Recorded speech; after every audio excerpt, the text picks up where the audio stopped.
నమస్కారం. Doctor BR Ambedkar సార్వత్రిక విశ్వవిద్యాలయం విద్యార్థులకు స్వాగతం. ఈ ప్రసారంలో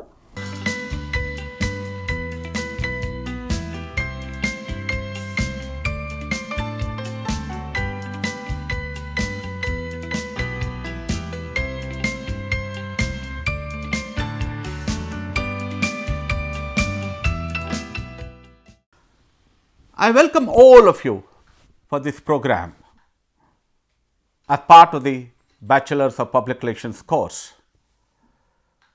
We are going to be today discussing the models of communication.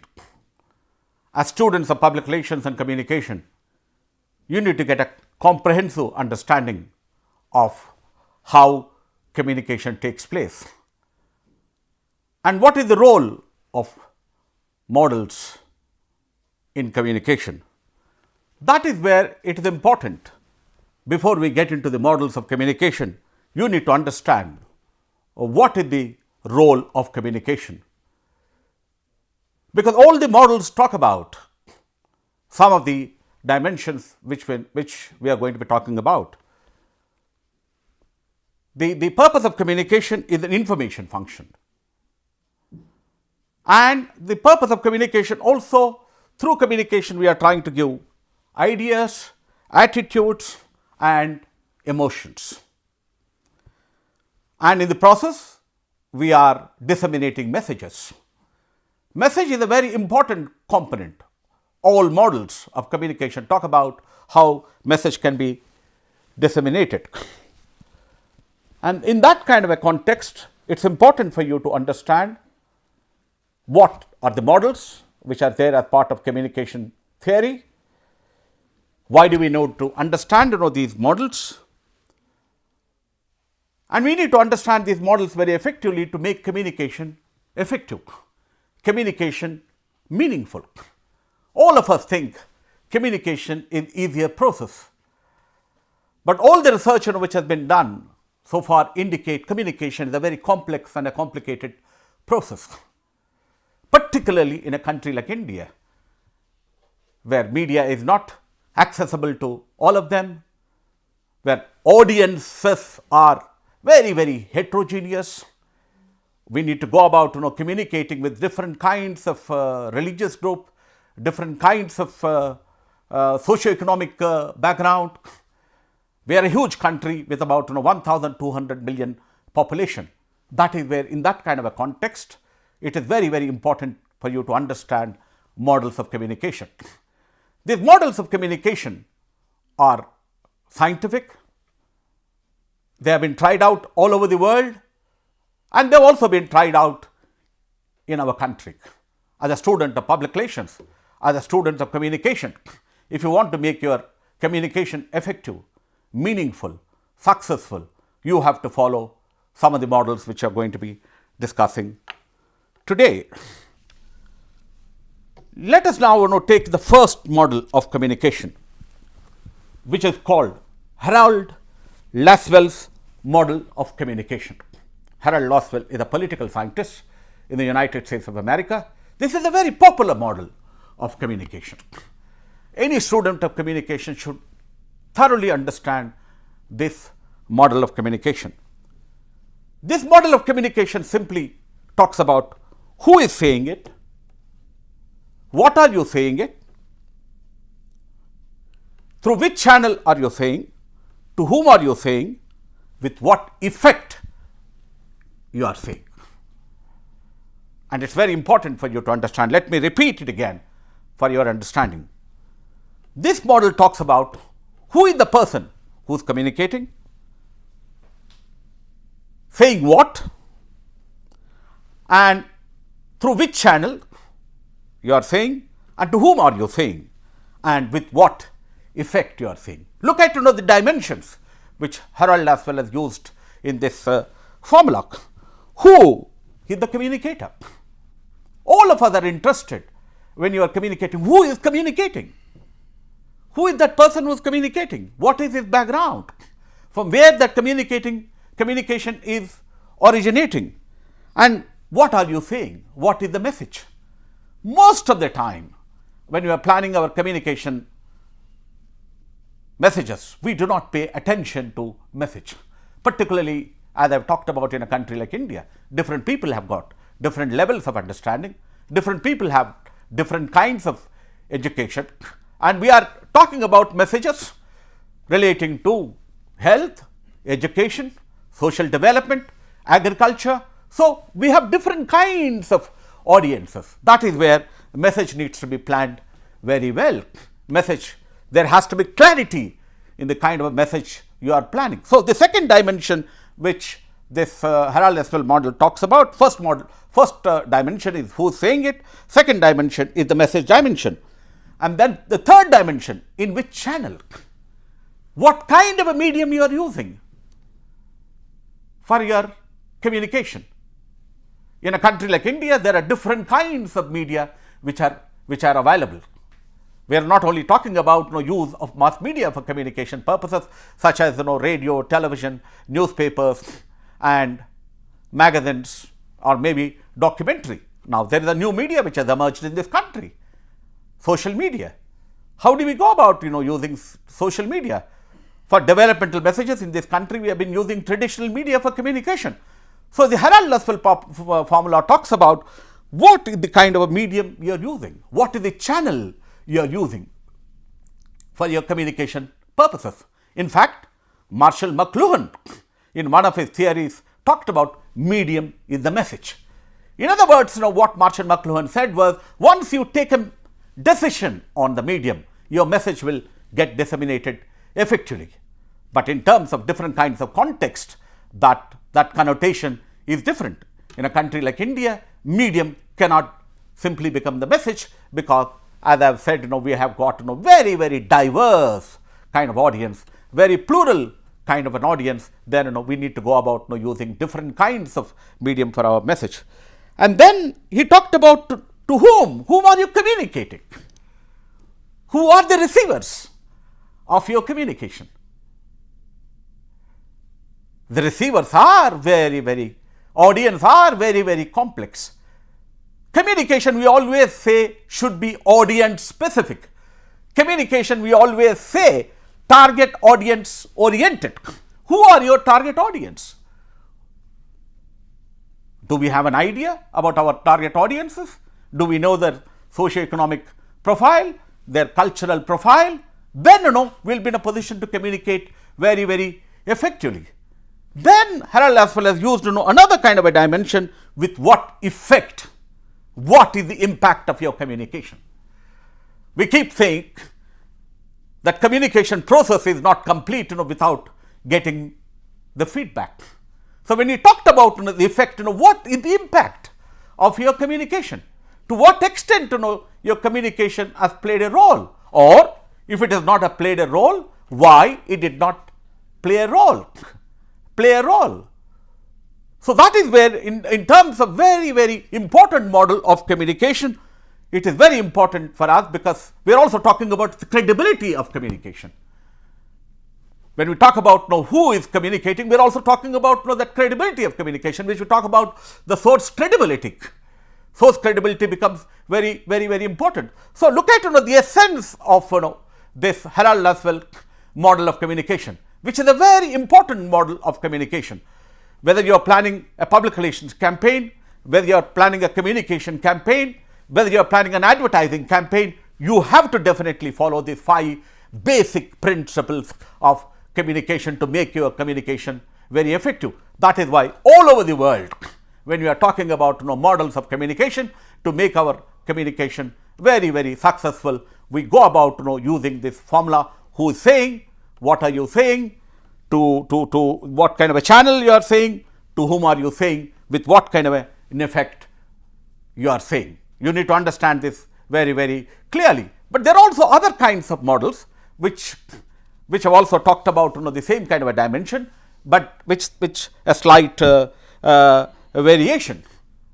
First model is the Harold Lasswell's model. The second model, which is a very, very popular model, again we need to understand. The second model is Shannon and Wilbur model. The second model, which is also there in your textbook, we have discussed about it in some detail, which is called the Shannon and Wilbur model. What does this Shannon and Wilbur model talk about? It talks about 5 dimensions. 1. Information as a source. The first dimension, it talks about information as a source. Second dimension, it talks about transmitter. Third dimension, it talks about channel. And the fourth dimension, it talks about a receiver. And fifth dimension, it talks about destination. All communication must have destination. To whom it is reaching, to what kind of sections of people it is going, in what kind of a geographical area it is going. I think for your understanding, I think it is important for me to explain it again or repeat it again. 1. Information as a source. Second, there is a transmitter, which is very, very important. Third, there is a channel. Fourth, there is a receiver. And fifth, there is a destination. There is a slight difference here from the Lasswell formula with this formula. He is talking about here a transmitter, and he is also here talking about a destination. These two things which are very, very important, and much more important for our discussion when you when we discuss about the Shannon and Wilbur model. He talked about in any kind of a communication there is a noise element, whereas in the Lasswell model of communication, he did not talk about the noise dimension. Here he talks about a noise dimension. It's important for all of you to understand when we are talking about communication, certain amount of distortions take place. The distortion can be at the receiver's level, or the distortion can be at the transmitter level. We need to understand why this noise dimension. It's a very important dimension. All of us cannot think communication will reach as effectively as you thought about. It will not reach as effectively as we think. There are distortions take place. There is a noise dimension. There are different kinds of factors. I'll talk about little in detail why these distortions takes place. These distortions can take place because of various kinds of factors. It can be demographic noise. As part of when we talk about demographic noise, communication disruption caused by difference between the message, the sender and the receiver based on their ethnicity, based on their age, based on their social status and so on. It's very, very important to understand demographic noise. Noise takes place because of demographic noise, because the person's background with you are communicating, the age, maybe is an old person, maybe comes from a different kind of a religious background, maybe comes from a different kind of a social status, social economic status, because all these factors were very, very important. Social and economic status and cultural status is very, very important. Communication does not exist in a vacuum. In these two models are talking about communication does not exist in a vacuum. They exist in a social, political, economic, geographical, cultural reality. And we have to understand that reality. When I talk about that reality, the background of the senders, where are you, what is the destination of your messages? If you do not understand that, then this disruption noise will take place. There is another kind of a noise which is also important to know for us to understand, is the semantic noise.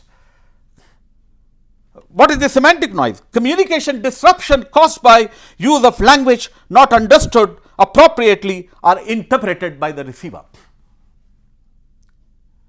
Why does that semantic noise take place? Semantics means use of language. Because we are communicating, that disruption will take place, that noise element comes into effect because the language which we have not used is not understood. In other words, they are trying to talk about your language need to have enormous amount of clarity. When you are talking about communication, these models of communication talk about there cannot be ambiguity. When there is ambiguity, noise dimension takes place. When there is ambiguity, noise dimension takes place. That is where it is important that we need to take care of this semantic noise. That is the second model of communication. Let us now try to discuss another third important model of communication, which is again by two great communication scholars, which is called the Osgood and Schramm circular model of communication. anyone again wants to get a good understanding about communication needs to understand this model. This model is called Osgood and Schramm, Wilbur Schramm. I'll repeat it again. This is called Osgood and Wilbur Schramm circular model of communication. As all of you know, both of them are great scholars. Wilbur Schramm is one of the outstanding scholars in the field of mass communication, and he's used these models for communication in the Indian context, enormously for communication for developmental purposes.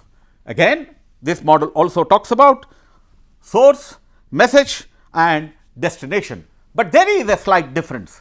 In addition to source, message and destination, the Schramm model talks about using an encoder and a decoder. A very important dimension.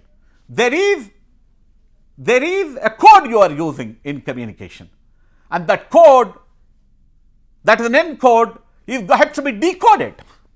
In other words, that decodation would mean interpretation. That decoding would mean analyzing it. As a communicator, you are an encoder, but you need to think what Wilbur Schramm says is that message is going to be decoded by the audience. That message is going to be interpreted by the audience, or if I use the word, that message is going to be analyzed by the decoder. So that is where it is. You have to ensure when you are talking about encoder, the way you want to understand, the way you want to deliver your message, that has to be understood in the same dimension by interpretation, by the decoder of your message. That is where from an encoder the message gets, and it has to be decoded and it has to be interpreted. Again, from a decoder it has to be interpreted, and then it goes to an encoder. It is a circular model. As part of this presentation, we will also give you those graphs so that you will be in a position to understand much better. So when you look at these three major models of communication, what are they talking about? Source is important. There cannot be communication without a source. All three models of communication are discussing in great detail about this. The second important dimension, they are talking about the message. Message needs to be planned very well, worded very well, and you need to have an idea to whom you are disseminating this message. And then the third important aspect, they are talking about what is the nature of channel which you are using. You have to judiciously select the channel. There are today conventional media which are available, there are non-conventional media available, there are different kinds of people who are using different kinds of channels. And I think it's very important for us to explain why are we talking about these models. We are talking about these models because communication is a very complex process.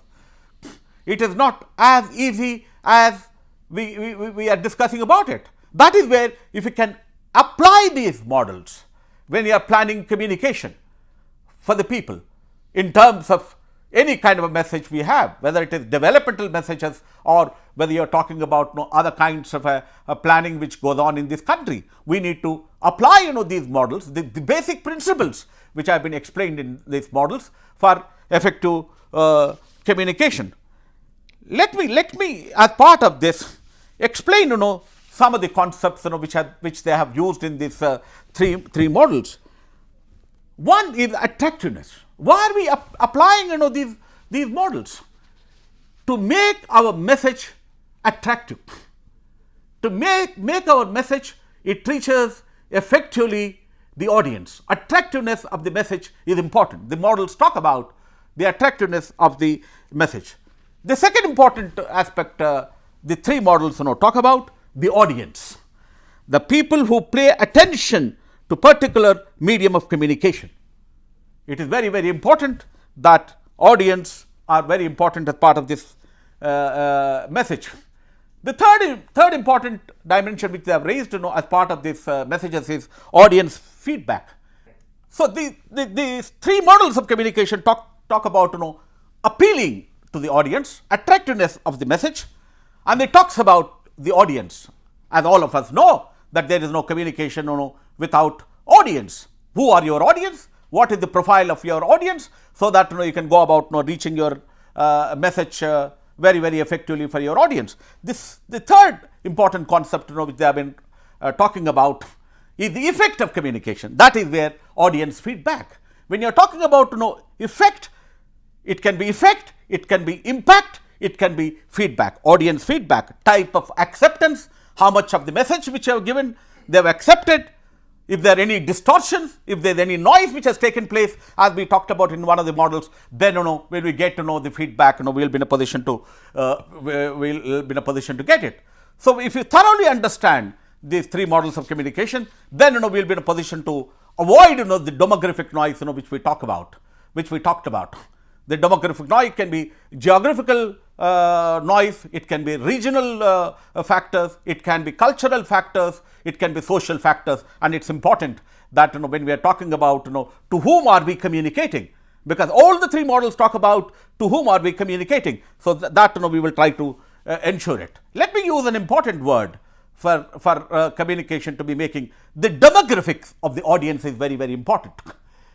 In these models, they talked about what are the demographics of your audience. That demographic audience, you need to take care and to see that the message distribution. The Schramm talks about what is the decoding of your message. How are we going to be distributing your message, and what is the exposure of your message, which is very, very important. And then it is important. Ultimately, the purpose of communication is to influence your audience.